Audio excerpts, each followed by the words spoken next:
Pavi Hariharan, a trainee solicitor at Ince, and I'm here today with Rebecca Lynch, a partner in the firm. We've gotten together to discuss International Women's Day and to take the opportunity to discuss our respective experiences as working women in the legal profession. So, Rebecca, I'd love to start by hearing generally about your experience of being a female in the legal profession. Hi, Pavi. And yeah, great to be here and to be having this chat and opportunity, I guess, to reflect, particularly for me. I don't very often look back, and I think it's a good thing, particularly in the context of International Women's Day, to think about our experiences and recognize them and share them. So I'm really happy to be doing this. I guess I was somewhat fortunate, however you want to put it, but my introduction into law generally came through an internship that I undertook for a year in New York City. And I was hired and I worked for a very senior, well, she was the equity partner in the firm, the equal equity partner with a male colleague. And she was and is amazing. Her name's Heidi. She's still a mentor of mine to this day. So my introduction to law was through a very strong female role model. And she was the reason that I entered into the profession, and also the reason that I went for employment law as my specialist subject. I sound like I'm on mastermind, but you know what I mean.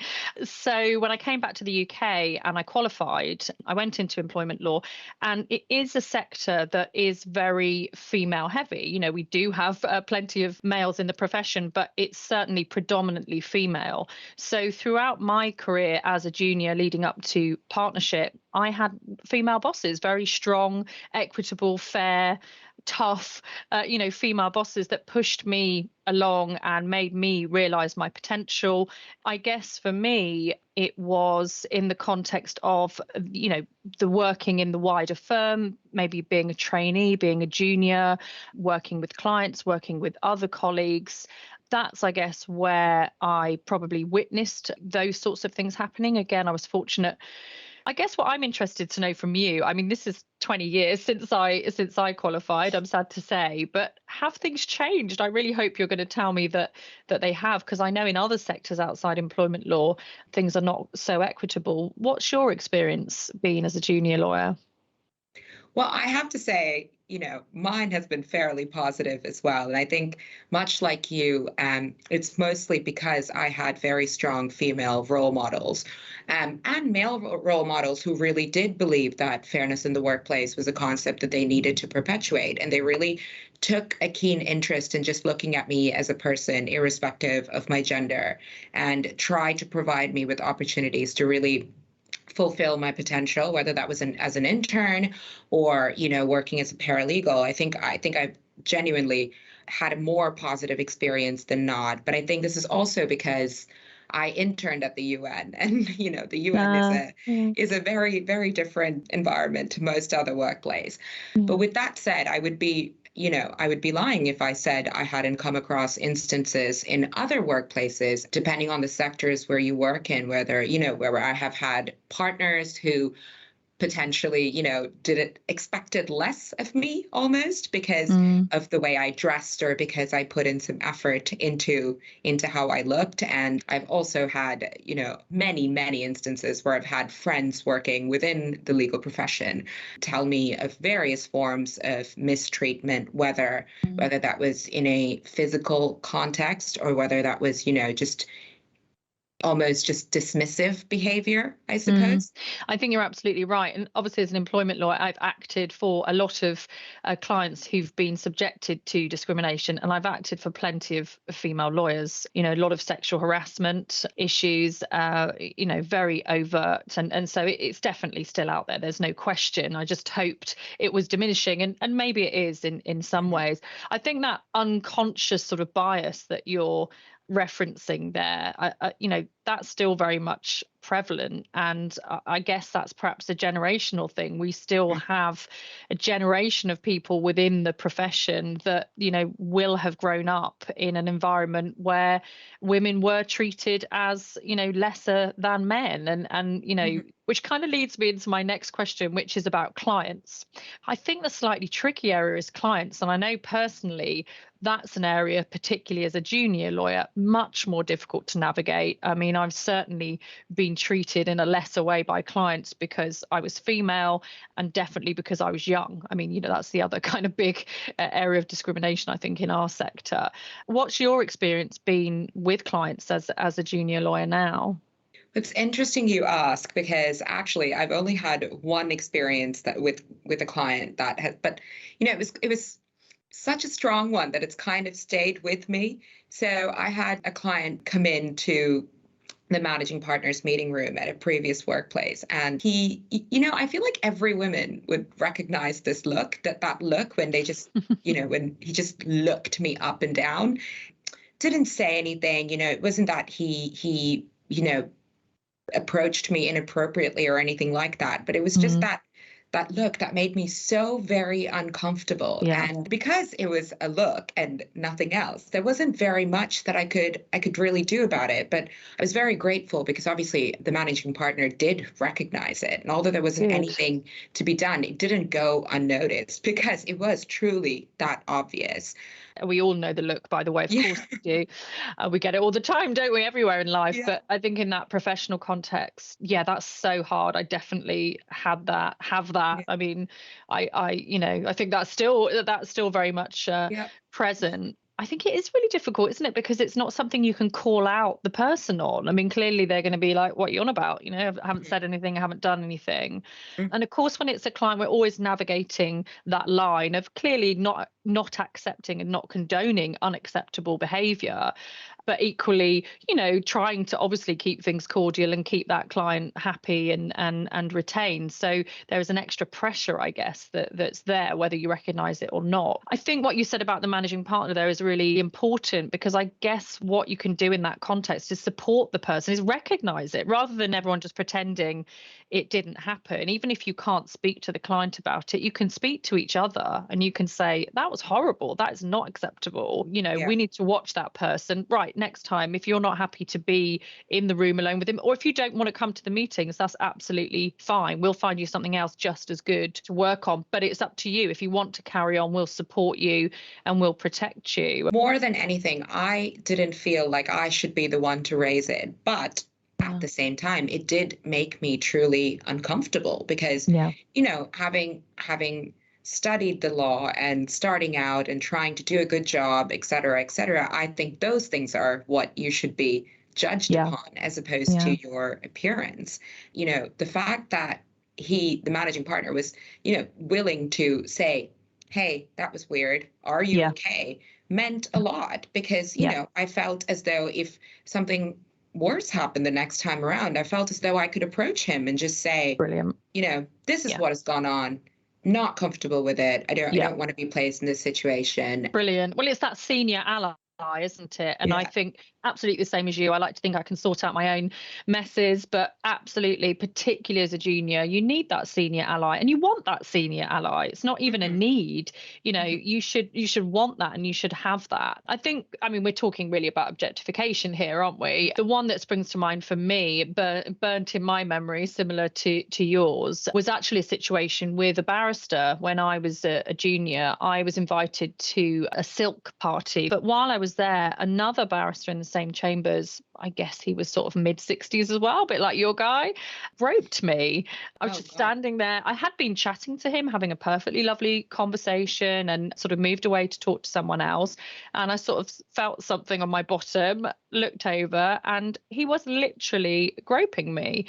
And a bit like you say, I thought, I'm strong enough to deal with this. I said, excuse me, go away, in the politest terms. And I moved away a bit more. He followed me. He carried on. Now, what I found most interesting about that situation, back to our point about being kind of strong females, which I think clearly we both are, I went away and didn't report that situation. And that was a really foreign feeling to me. I kind of struggled with that. And it wasn't until a few days later, I was with a really good female friend who previously was a client, turned into a friend of mine. And we'd been out for the night. And I relayed this event to her and said that I hadn't told my partner. And she said, go straight in and tell him. He's going to be horrified. He's going to want to help you, support you. Anyway, long story short, it's exactly what I did. His reaction was exactly as she described. And I reported it to the chambers. And again, back to your point, I mean, they dealt with it so brilliantly. You know, they listened, they took it seriously, they took action. And I carried on working with that chambers. It was about just feeling comfortable within the profession and knowing that this wasn't tolerated and that these people that I worked with were who I thought they were. It's hard because you hear so many stories of what is essentially predatory behavior. Unfortunately, I think female trainees have been put in rather uncomfortable situations, whether that is like a subtle, touch where there shouldn't be one, or whether there's an inappropriate comment. And I do think that's quite difficult to navigate. You've signed up to a training contract. You know you're going to be there for 2 years.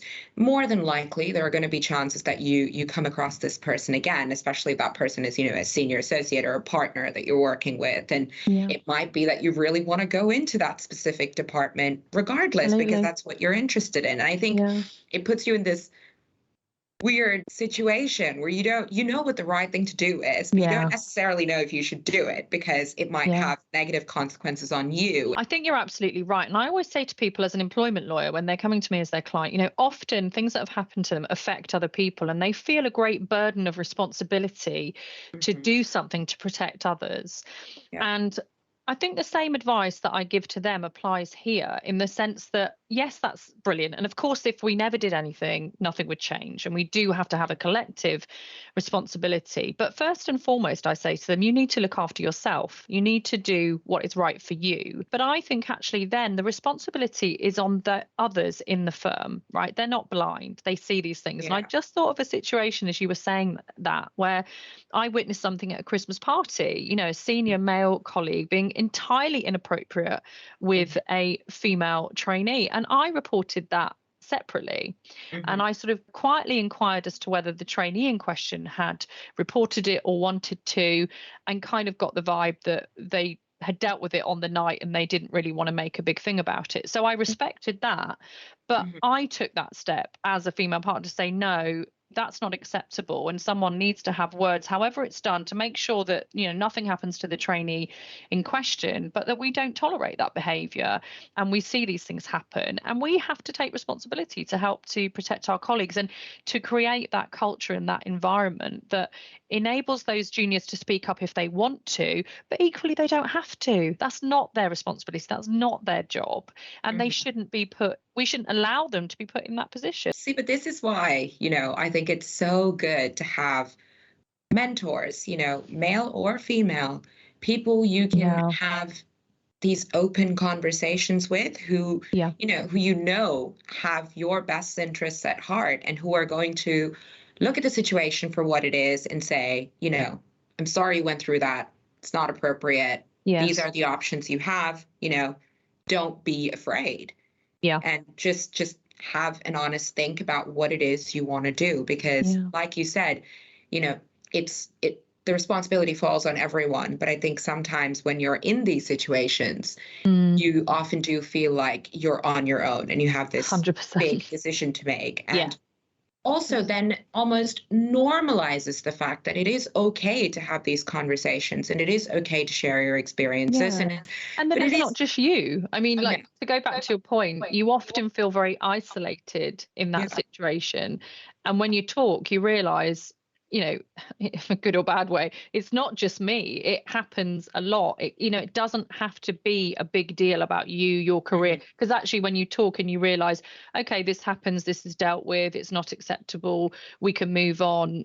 I think that empowers you, doesn't it, to realize, okay, it's just a blip on in my personal situation, but not on my career. And I can talk about that. It's not stigmatized, and we can all move forward. Yeah, no, I completely agree. I think even having this conversation has almost, instilled that confidence in me once more. Should an incident happen, I know who to come to. And I know at least that there's one other person who's watching and listening. And I think that's what it's really about, And I'm glad that you took time out to come and speak with me today, because this is the sort of thing we need to We really need to do. move Yeah. forward, isn't it? Yeah. And back to your mentoring point, I'm a huge Yeah. advocate of mentoring. And I guess when I started it, it didn't have that title, but it Mhm. was there. You know, the lady that I mentioned in New York, Heidi, she was a mentor to me and still is. You know, she Yeah. helped me kind of pastorally, professionally. I think, you know, mentoring absolutely works both ways, and we need it, you know, one, for those juniors to have that person to go to, but also for the senior staff to understand what's going on, what's the dynamic, what are the issues, you know, what's changed, what hasn't changed, and just being alive to that, so that, you know, they can keep their eyes and ears out, like you say, but also they're approachable and people can go to them. Absolutely. Well, thank you, Rebecca. Thank Appreciate your you. time and your guidance, and it's been lovely chatting to you. It has, and I'm sure we'll continue offline, hopefully for a long time to Yes. come. Take care. Thanks, Pavi. Thank you. Bye.